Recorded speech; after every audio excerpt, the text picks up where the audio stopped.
নমস্কার বন্ধুরা, কেমন আছেন সবাই? আশা করি সবাই ভালো আছেন।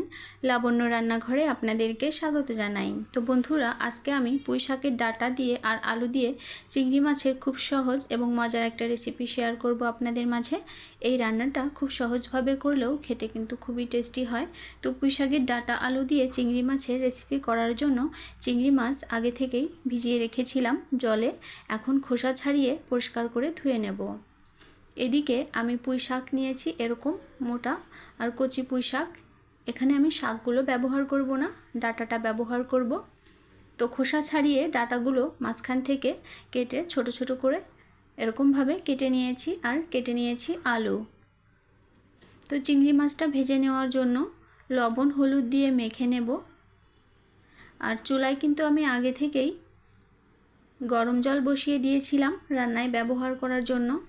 তো পাত্রটা নামিয়ে এখন আমি কড়াই বসিয়ে দেব চুলার উপরে। কড়াইটা গরম করে নিয়েছি। খুব সামান্য সরিষার তেল দিয়ে মাছের দুই পাশ হাই ফ্লেমে রেখে ভেজে তুলে নেব। রান্নাটা কিন্তু আমি সরিষার তেলেই করব, তবে আপনারা চাইলে সাদা তেলেও করতে পারেন। মাছের দুই পাশ ভেজে নিয়েছি, এখন মাছগুলোকে তুলে নিচ্ছি। তো কড়াইতে আরও একটু সরিষার তেল দিয়ে দিলাম। তেলটা গরম করে নিয়েছি। ফোড়নে দিয়ে দেব গোটা জিরা আর রাঁধুনি।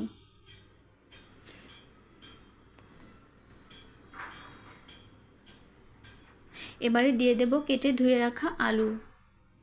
তো আলুগুলো কিছু সময় ধরে তেলের সঙ্গে হালকা লাল করে আমি ভেজে নেব।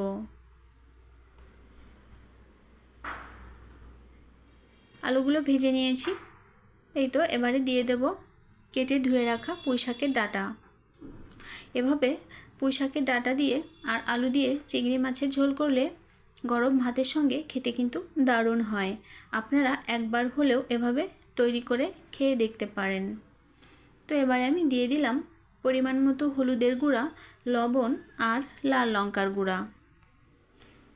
তো কিছু সময় উপকরণগুলো ডাঁটা আলুর সঙ্গে মিশিয়ে নেব আর হালকা ভাজা ভাজা করে নিতে হবে।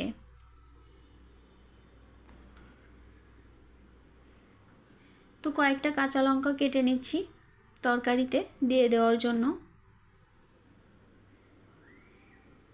তো লঙ্কাগুলো দিয়ে দেব আর দিয়ে দেব ভেজে রাখা চিংড়ি মাছ। চিংড়ি মাছ আর কাঁচা লঙ্কা ডাঁটা আলুর সঙ্গে মিশিয়ে নেব কিছু সময়।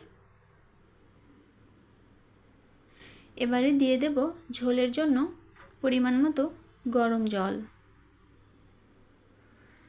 একটু ঝোল ঝোল হলেই ভাতের সঙ্গে খেতে বেশি ভালো লাগবে।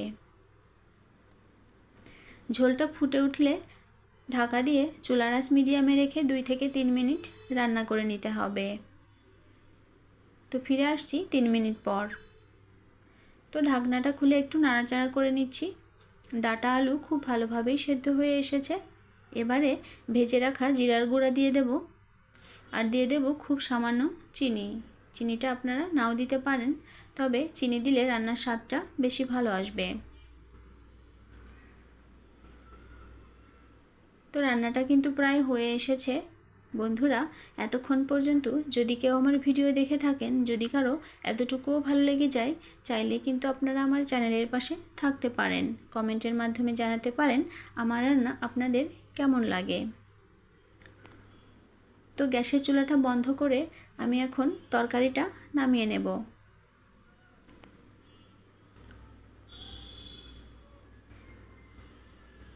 তৈরি হয়ে গেল ডাঁটা আলু দিয়ে চিংড়ি মাছের খুব সহজ এবং মজার একটা রেসিপি।